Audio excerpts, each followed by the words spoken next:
పిల్లలకి అందరికీ నచ్చేలా ఇంట్లోనే పిజ్జా తయారు చేసుకోవచ్చు సింపుల్గా.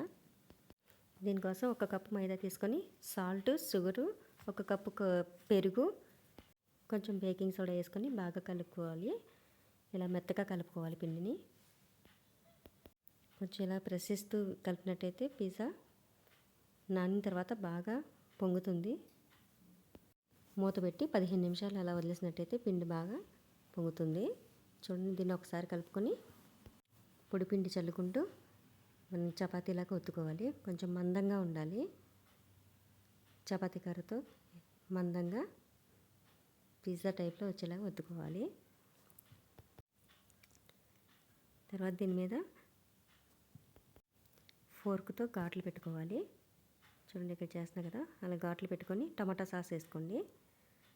టమాటా సాస్ వేసుకున్న తర్వాత చీజ్ కొంచెం తురుగు పెట్టుకోవాలి. తురిమిన చీజ్ వేసుకున్న తర్వాత దీనిపైన ఉల్లిపాయ ముక్కలు, టమాటా ముక్కలు, క్యాప్సికమ్ ముక్కలు ఇవన్నీ ఈ విధంగా పెట్టుకోవాలి. ఇది ఇంట్లో తయారు చేయడం చాలా సులువు. ఒకసారి ట్రై చేసి చూడండి. ఈ వీడియో నచ్చితే తప్పకుండా లైక్ చేయండి. నా ఛానల్ సబ్స్క్రైబ్ చేసుకోండి. ఇంకెవరికైనా ఉపయోగపడుతుందేమో షేర్ చేయండి. చూడండి, దీని మీద మిరియాల పొడి, చిల్లీ ఫ్లేక్స్ వేసాను. ఇంకొంచెం చేసి మళ్ళీ ఒకసారి తురుము పెట్టుకొని స్టవ్ మీద బాండి పెట్టుకొని దానిలో ఉప్పు వేసుకొని స్టాండ్ పెట్టుకొని స్టాండ్ మీద మనం తయారు చేసుకున్న పిజ్జాని పెట్టుకొని 10 నిమిషాలు మీడియం ఫ్లేమ్లో ఉడికిస్తే మన పిజ్జా రెడీ.